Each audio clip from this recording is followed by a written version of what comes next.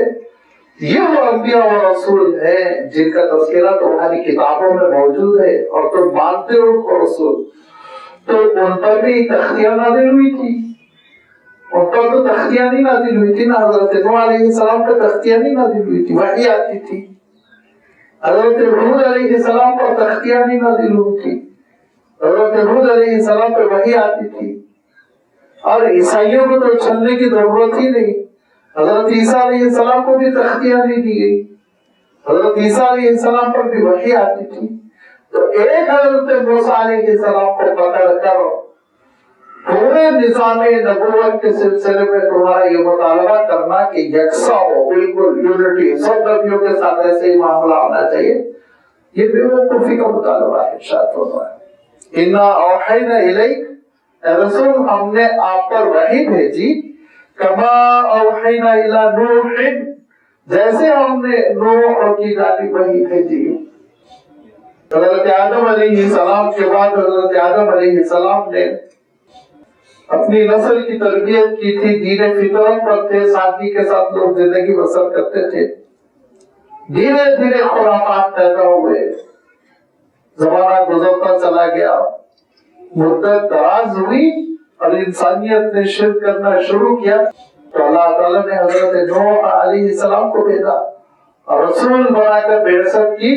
حضرت نوح علیہ السلام نے توحید کی جانب دعوت دی، حضرت نوح علیہ السلام نے اپنی اطاعت کی جانب دعوت دی، اللہ کے دین کا تعارف کروایا، مخالفتیں کی گئی، پھر طوفان آیا، پھر لوگ ختم ہو گئے، اور اس کے بعد سے جو کنبہ بچا تھا، جو انسانی قافلہ بچا تھا، جو جبل جودی پر سفینہ لگا تھا، وہاں سے اتر کر یہ یمن کے بالکل سعودیہ کا جو جنوبی حصہ ہے وہاں آ کر آباد ہوئے، احقاف کا علاقہ ترقی کر گئے، اور دھیرے دھیرے بہت معاشی حالات سدھر گئے، حکومت مضبوط ہو گئی، باغات کا نظام قائم کیا، پانی کے سربراہی پر غور کیا، اس کو سسٹمیٹک کیا، ترقی ہو گئی، تو دھیرے دھیرے نافرمان ہو گئے، شرک پھیل گیا، اللہ تعالیٰ کے باغی ہوئے۔ اللہ تعالیٰ نے حضرت ہود علیہ السلام کو بھیجا۔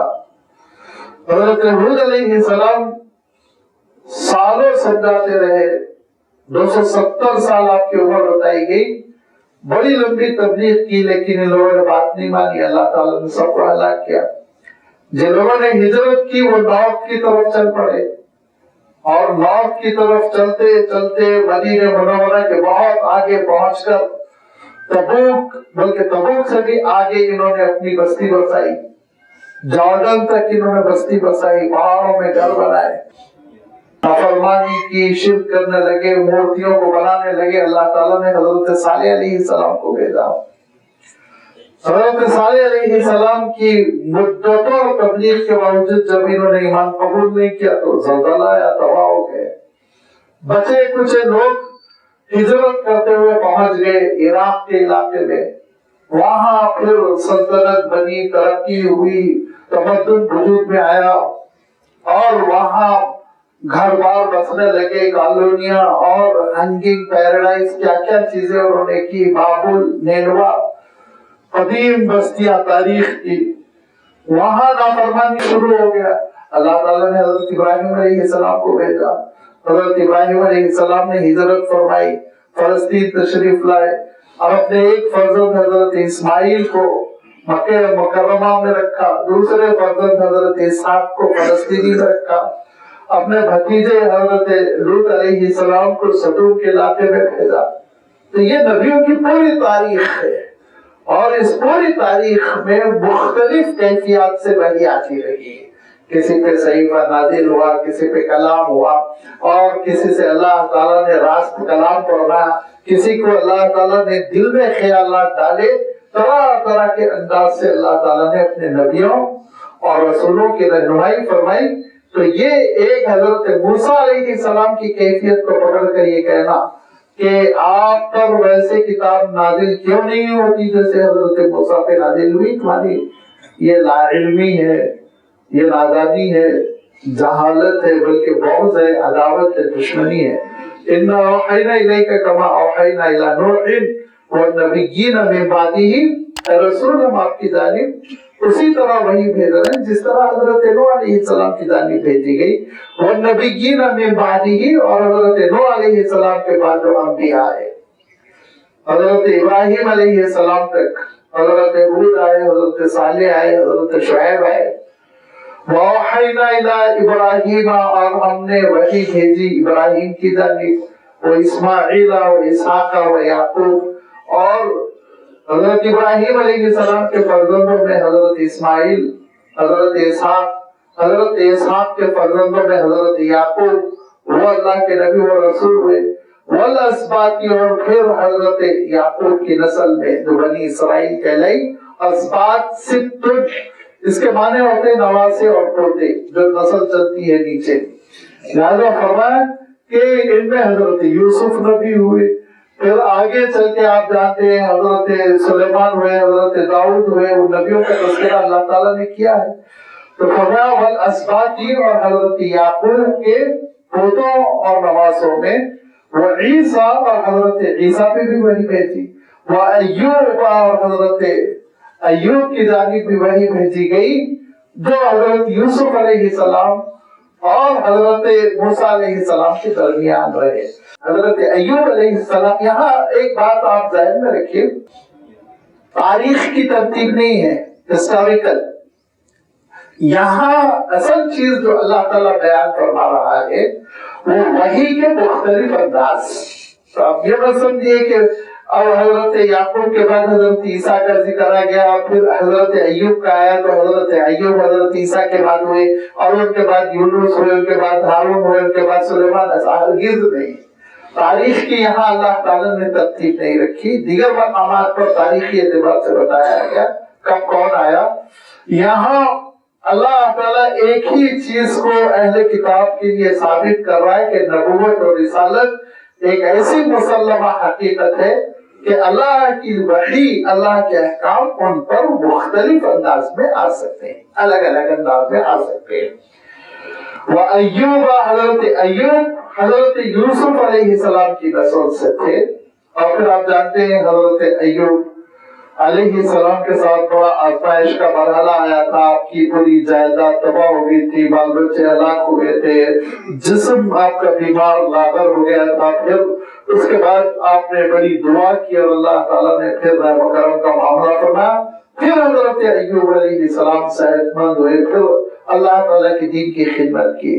وَيُونُسَ، اور اس کے بعد پھر حضرت یونس علیہ السلام، اور حضرت یونس علیہ السلام کا خاص طور پر اللہ تعالیٰ اس لیے تذکرہ فرما رہا ہے کہ حضرت یونس علیہ السلام کی جانب تو وہی بالکل عجیب و غریب طریقے سے آئی تھی نا۔ آپ نے سنا ہوگا واقعہ کہ حضرت یونس علیہ السلام نینوا میں رسول بنا کر بھیجے گئے، اب حضرت یونس علیہ السلام لگاتار تبلیغ کرتے رہے سالوں، لیکن قوم ہے کہ مانتی نہیں تھی، مخالفت، یہاں تک کہ حضرت یونس علیہ السلام نے مطلع فرمایا کہ دیکھو اگر اسی مخالفت کی روش پر چلو گے تو اللہ تعالیٰ کا عذاب آئے گا۔ یہ بھی بات نہیں مانی، مذاق اڑانے لگے، دل لگی سمجھنے لگے، یہاں تک کہ حضرت یونس علیہ السلام نے ایک دن ملاحظہ فرمایا کہ عذاب کی علامتیں شروع ہو گئی، جیسے کہ دھواں ہے بستی کی جانب آگے بڑھتا جا رہا ہے۔ تو حضرت یونس علیہ السلام نے فوراً ہجرت کر لی، روانہ ہو گئے کہ ابھی بستی تو ہلاک ہوگی، لیکن ابھی وحی نہیں آئی تھی کہ آپ ہجرت کریں، اللہ تعالیٰ کی جانب سے ابھی اجازت نہیں آئی تھی۔ حضرت یونس علیہ السلام نے اپنے سے فیصلہ کیا کہ اب عذاب آنے والا ہے، مجھے یہاں نہیں رہنا چاہیے۔ اب بالکل فیصلہ صحیح تھا،